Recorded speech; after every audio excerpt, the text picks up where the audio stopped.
ang 819 DXUM News and Public Affairs. Nagsigya gikan sa dakbayan sa Davao. 819 DXUM.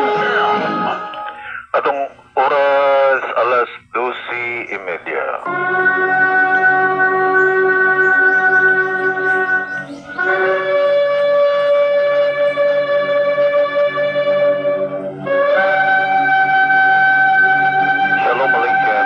Hapon usab kaniyong tanang masuking tigpamina. Welcome tagbalik Hebrew program din sa DXUM Radio Kain 819 kHz sa oras alas 12:30 tulala oras hapon Lunes hangtod sa adlawng Sabado.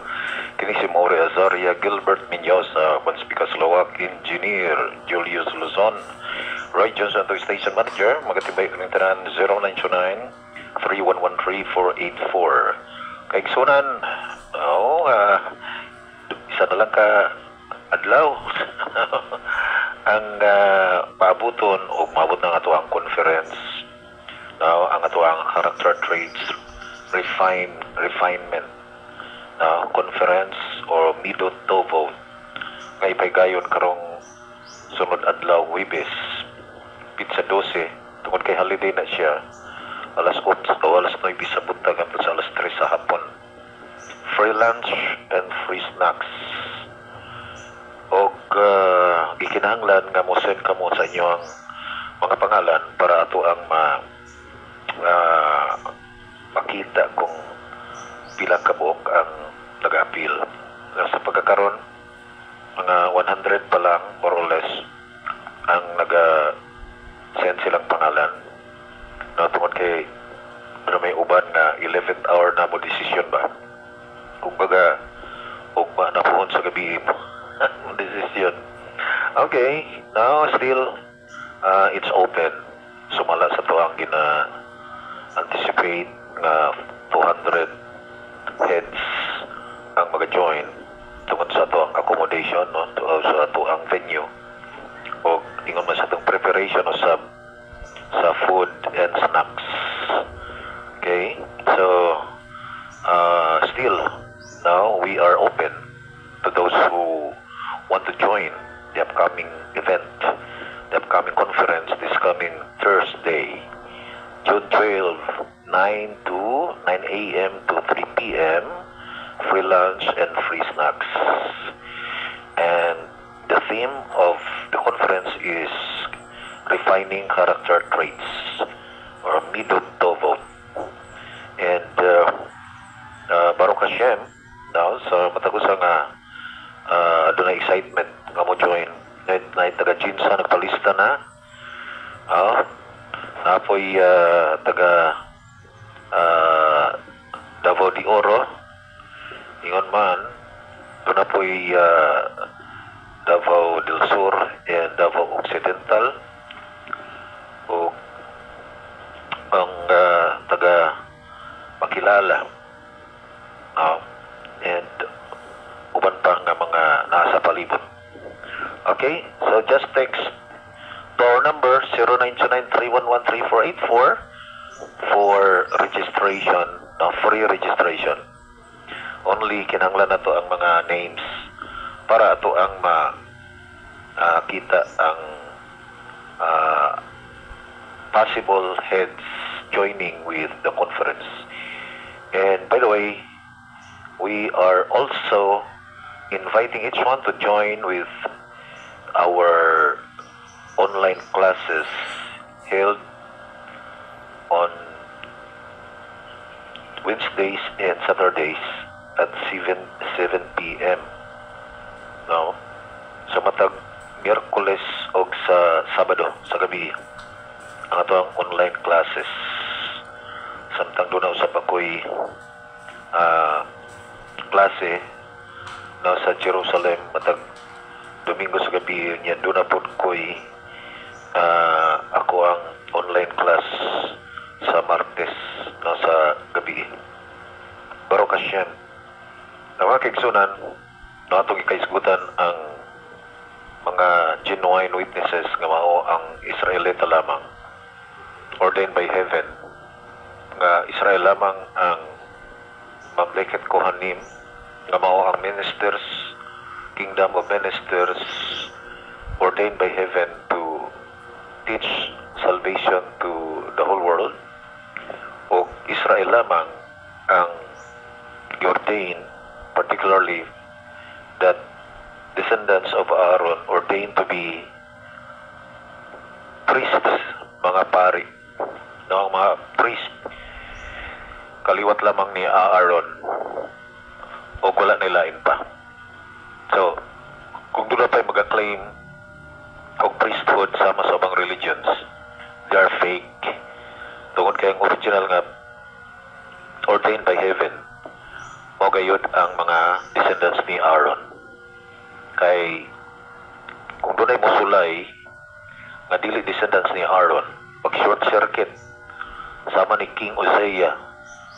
In fact, Israelite si King Uzziah from the tribe of Judah, pero wala siya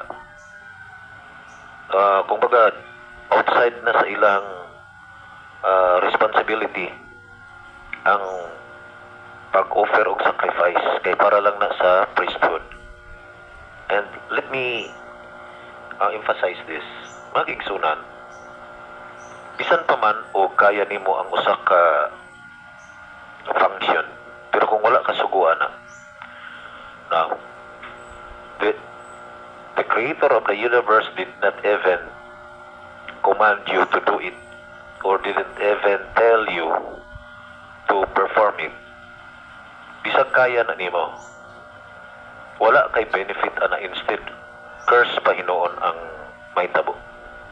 Wala yung tabo nila ni King Uzziah, o ingon man sa uban usab nga nag-claim o priesthood times sa second temple nga mga matay sila panahon sa Yom Kippur tungod kay dili sila maong official nga gi-ordain ni Hashem.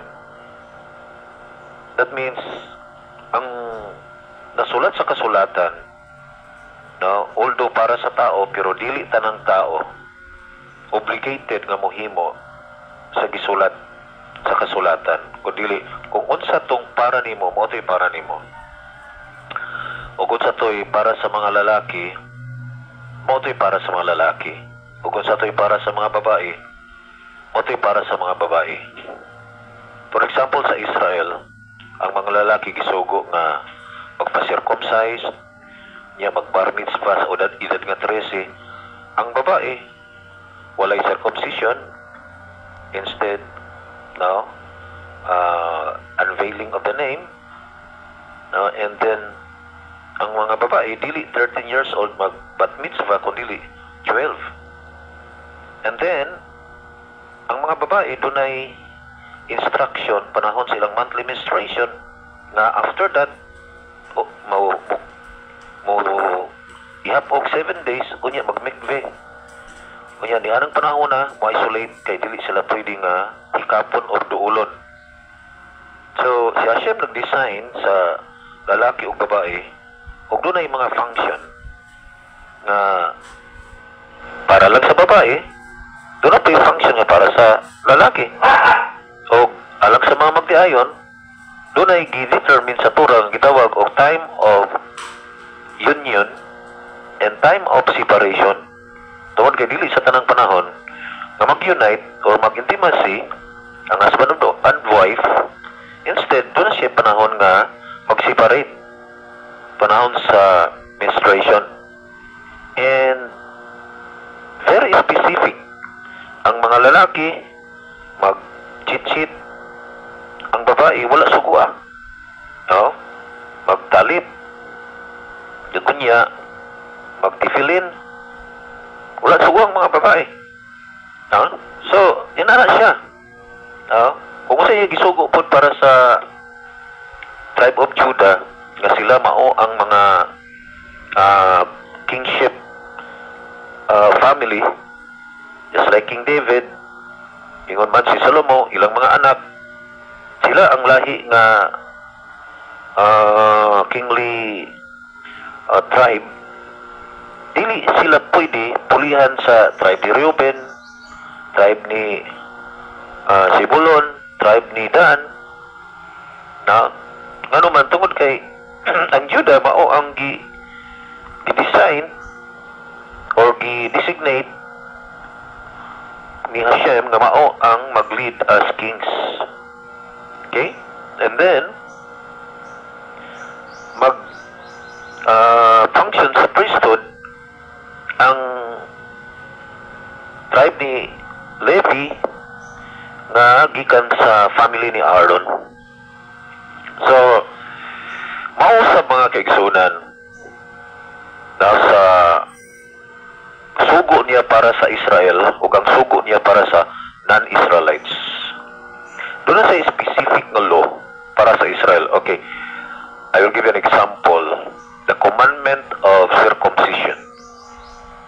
Ang commandment of circumcision is specifically kini siya gisugo sa Genesis 15 pa, Genesis 17, o by the way, ang original gyud nga status manggod sa lalaki ikan pag-create ni Hashem kay Adam. According to the Talmud, Adam was made a circumcised person. O dili lamang si Adam, doon ay mga isolated nga mga individuals. Hindi sila circumcised. For example, si Seth daw, because Seth was born in the image of Adam. That means si Seth was circumcised. And then si Noah was perfect and righteous. Why? Because Noah was also circumcised. And then si Job, he was called perfect and righteous because Job was also circumcised. And then si Jacob was born circumcised, and also Joseph was born circumcised. So kini nga mga tao sila nga mga circumcised na mga tao. O tungod ana, ang kigson maka-question ka, ngano man nga doon nag-circumcised nga mga tao? Sama kay Adam originally, ihimo siya nga circumcised. According to the Talmud, that is the original status of the private part of Adam. He was circumcised, but then when Adam sinned, ang iyang generation mitubo ang foreskin ug mi-cover sa ilahang private part ug mahinungdan nga nawala ang gitawag og holiness. Kay ang katuyuan mao nga mo-produce ang kaliwatan ni Adam og mga balaang mga tao apan tungod sa sala mi-cover ang foreskin ug mahinungdan nga ang foreskin nahimo siyang analogy may tungod sa hardness and kumbaga blockades of kedusha, no? Kumbaga naa siya sa level of kalipa or impurity, no? O character sa usa ka hayop, no? Character sa usa ka beast. And that's why gusto ni Hashem nga ana ang circumcision nga bisan gani ang question mo ni ang mga non-Israelites ba ikinahanglan mag-circumcised? Here it is. Remember, si Adam dili siya Israelite and yet he was circumcised. Si Seth dili siya Israelite and yet he was circumcised. Si Noah, he was not an Israelite but he was circumcised. Job was not an Israelite and yet he was circumcised. Okay? That means allowed ang mga outside nations nga mag-circumcise. Allowed sila nga mag-circumcise. And the circumcision of the nations is not according to the instruction that Hashem gave to Israel that it must be done on the 8th day. Wala sila sugo ang himuon sa ikawalong adlaw. They can circumcise their children or their male children anytime. No, pwede siya 1 month, 2 months, 3 months, pwede 1 year, something like that. In fact, si Abraham, no, gi-circumcise siya 99 years old, and then si Ismael 13 years old, ug ang generation nga nanggawas gikan sa Egypt, circumcised to sila tanan, pero ang ilang mga anak nga natao gikan sa paggawas nila sa Egypt angtod paglanding nila sa Jordan, wala na circumcised. Sa ato pa, nag-edad sila 40, wala sila circumcision, and that's why in the time of Joshua, they were circumcised. Sa time ni Joshua. So, i-circumcise sila ni Joshua. That means, even sa mga Jewish, kung ano na may wala maka-circumcise sa early age, pwede himuon nila. Now, the moment nga nakita nila ang unsa ka obligated ang mga Jewish nga mo perform sa circumcision, still it is acceptable. So, it is acceptable. Karon mga kigsunan ko, ang mga nations, makita nato nga si Adam, dili Israelite, circumcised, si ingon man si Seth, circumcised, si Noah, dili siya Israelite, and yet he was circumcised. Si Job, he was circumcised. Now, karon, in the time of, according to the Talmud, in the time of Joseph, sa dihang miduol kaniya ang mga Egyptians nga diin, wala na sila makaon. Nihimo daw si Joseph o rule nga pwede mo hatagan og suporta with the condition kinahanglan magpa-circumcise mo. So nagpa-circumcise ang mga Egyptians sa time ni Joseph, mga dagko, no, ingon man mga bata. Okay, so mga walitaw, batanon, biminyo, i-circumcise sa time ni Joseph. And according to Talmud, it is an preparation for the arrival of his family.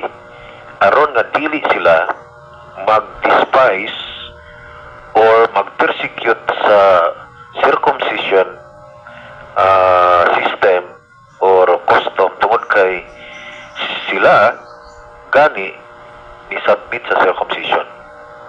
That means, mga kigsunan, permitted ang circumcision for the non-Israelites. No, permitted. But it is not a religious obligation. Usbon ako, circumcision for the non-Israelites is permitted, but it is not a religious obligation. And according to the sages, the purpose of the circumcision for the non-Israelites, number one, is for health reason. Now, that means mas healthy ang taong circumcised. Secondly, reshaping his behavior patterns. Tungod kay ang circumcision, mura siya og total submission ngadto sa kabubuton niya nga dili siya mag-act ingon nga mananap or as beast. Kabalo makaigsunan, kung makakita mo o linya nga sila sama-sama mananap, according to the sages, connected yun na siya sa sexuality. Nga ang mga tao, ang ilahang attitude sa sexuality, mura silang hayop. No, mura silang hayop. O kung sila mag-circumcise, sama ra nga ilang giputol ang ilahang mga animalistic cravings or animalistic desires, ang ilang mga makahayop nga mga pangandoy. Importante man ni siyang masabtan unta, labi na sa Pilipinas kay kita rin sa Pilipinas nag-circumcise ang mga lalaki, mga bata, pero labi pinakaroon summer. Pero wala kabalo sa essence of the circumcision. Wala masayod. Murag para nila, tulion man yun. Kaya huwag dili ka tulion, pisot man ka. Something like that. Na? Tulion man yun ang lalaki. Pero nga nung natao man siya daan nga, dili siya circumcised. That is the question. Diba? Okay? Tungod sa sala, may cover ang foreskin sa kinatao sa mga descendants ni Adam o na pugnan dunay blockades ang pag-produce og mga balaang kaliwatan, mga holy descendants, holy children. O mahinungdan na the moment ang tao musabit sa circumcision, i-reshape niya ang iyahang mga character traits. Ang atong conference karong Miyerkules, we will be discussing about refining character traits.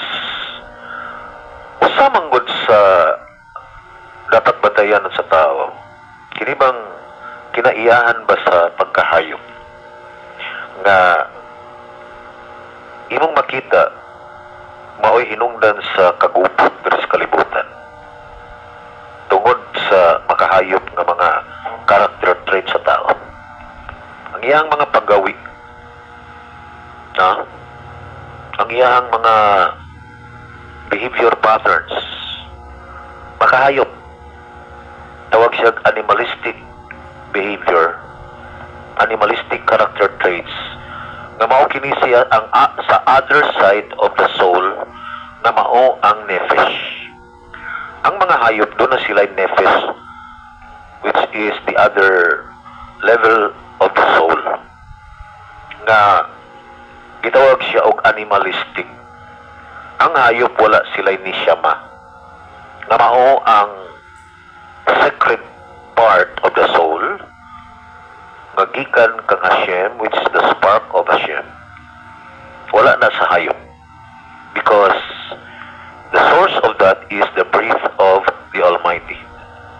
In Genesis 2 verse 7, when Hashem breathed unto the nostrils of Adam, that breath, that very air caused him to live, and that breath was a portion of his Kedusha, a portion of his holiness, na tungod diha na ang tao, mga kigsunan, doon na siya infinite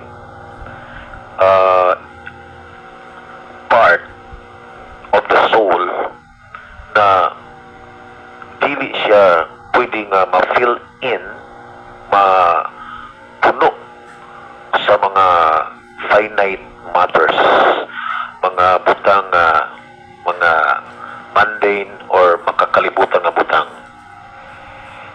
Mao gani hinungdan ngano nga people are fond of worshiping idols. Because first and foremost, ilang giangkon nga nanginahanglan sila og spiritual assistance. Ang problema lang nila kay wala sila Torah, wala sila kabalo eh. Unang dito sila sa idol, kaya wala sila kabalo sa Torah. So unsa man ang nag-drive nila nga mga to sila idolatry, tungod kay nakita nila nga doon na sila'y acknowledgement nga dili nila kaya tanan, na dili nila makaya kung sila lang. Kinahanglan sila spiritual assistance. Why? Tungod kay ang atong nishama, that is infinite, and it cannot be filled with mundane things or mga worldly matters. Dili siya masatisfy, dili siya mapuno, tungod kay ang infinity nga nasa sulod sa tao, ang pagkawalay limit, portion of the Creator that only the Torah can fill.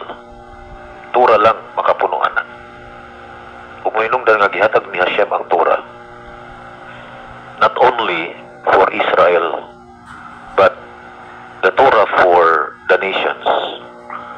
When it was revealed the time of Moshe in Mount Sinai, 2,448 years from Adam, that is 3,337 years ago, in the year 1313 BCE, this was an affirmation. Usa ka affirmation ni Moshe nga ang iyang gitudlo kang Adam o kang Noah. It is intended for all human beings. Kini-design sa tanang mga tao sa tipong kalibutan. Muna mga kaigsunan, no, minungdanon kayo makasabot ta. Ano, Jud? Tura, Jud. Tura lang mga kaigsunan, no? Hilo ninyong tanan, mabalik yun ta sa Tura. Biyaan na to ng mga religious na mga pakaroning nun hypocrisy, nga sila daw tinoon, sila daw ang maluwas. Tura lang, walay lain. Okay?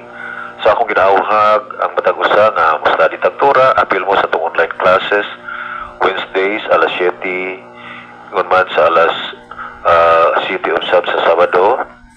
Kung ang mga schedules nato sa mga services sa mga nagkalain-lain nato nga mga communities no diri sa Pilipinas. O in closing ay mo kalimot na doon na lang ka tulog